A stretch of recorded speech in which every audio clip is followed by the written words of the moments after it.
उद्यापासून अधिवेशन सुरू होतं आणि आपल्याला माहिती असतं की पूर्वी संध्येला चहा पाण्याचा कार्यक्रम असतो. तसं पाहायला गेलं तर आम्ही विचार करत होतो की या कार्यक्रमाला जायचं की नाही जायचं, कारण विषय अनेक आहेत.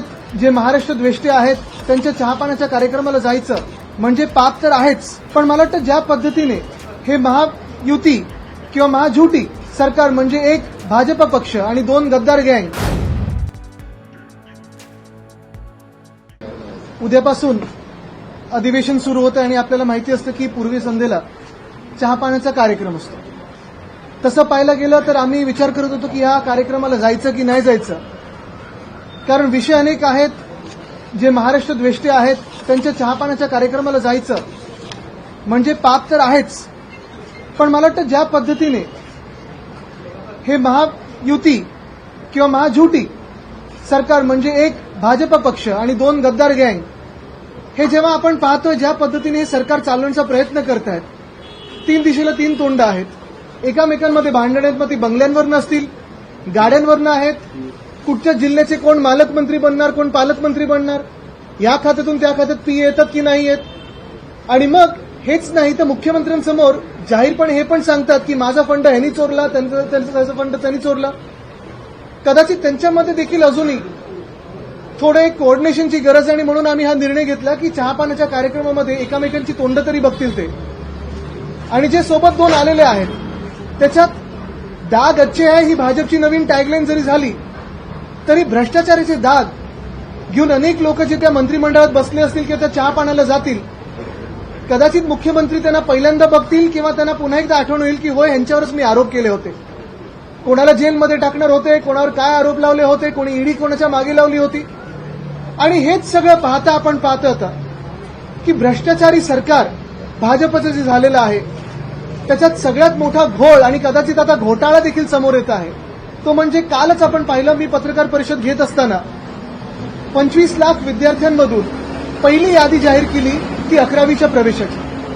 कदाचित आम्ही आंदोलनाचा एक हाक मारली होती, त्यानंतर घाबरून ती यादी जाहीर केली असेल, पण रात्री कळायला लागलं. अनेक पालकांनी आम्हाला फोन केलेले आहेत, अनेक लोकांनी आम्हाला विद्यार्थ्यांनी मेसेज केलेले आहेत की जी काय पहिली यादी जाहीर झाली आहे त्या पहिल्या यादीत देखील अनेक मोठे गोंधळ झालेले आहेत. आणि कदाचित त्या यादीमध्ये लोकांना टाकण्यासाठी किंवा कुठचं कॉलेज कोणाला देण्यासाठी दादा भुसे जे मंत्री आहेत त्यांनी भ्रष्टाचार केलाय का, पैसे खाल्लेत का, हा देखील एक मोठा प्रश्न आमच्या समोर येतो. कारण हेच ते दादा भुसे आहेत ज्यांनी आपल्या शाळेंवर पहिलीच्या विद्यार्थ्यांवर हिंदी विषय हा लादण्याची सक्ती महाराष्ट्रात त्याची अंमलबजावणीचं जीआर काढलेलं आहे. हेच ते दादा भुसे आहेत. आमच्याकडे कृषी मंत्री होते, मला खातं हे नको म्हणून दुसरं काहीतरी त्या मागे लागले होते.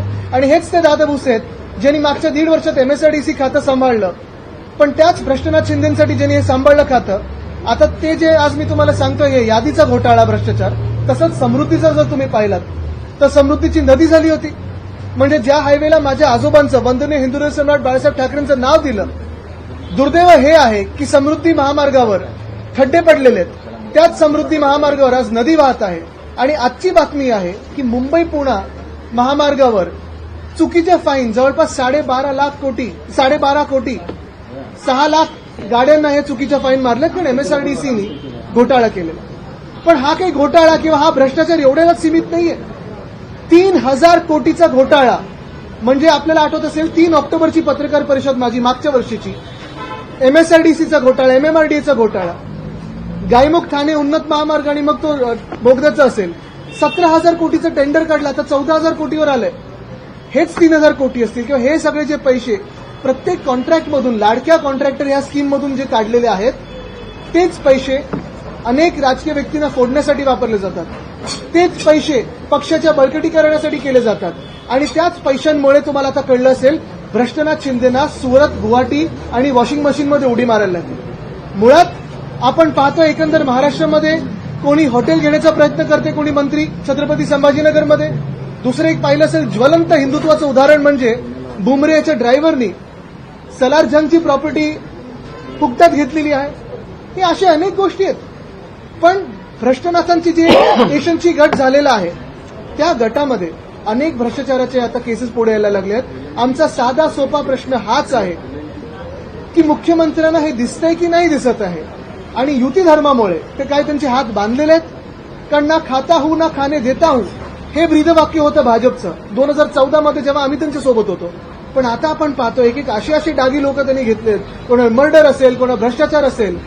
युती धर्मामुळे काय मुख्यमंत्री महोदय हात बांधून बसलेत की डोळे बांधून बसलेत हा आजचा मोठा सवाल आहे. आणि हे विषय नुसतं आम्ही अधिवेशनात घेणारच नाही, तर आमची अपेक्षा ही असेल की मुख्यमंत्री महोदयांनी यांच्यावर कारवाई करावी आणि उत्तर महाराष्ट्राला द्यावं. कारण उत्तर आम्ही नाही मागत आहे, महाराष्ट्राची प्रत्येक व्यक्ती मागत आहे.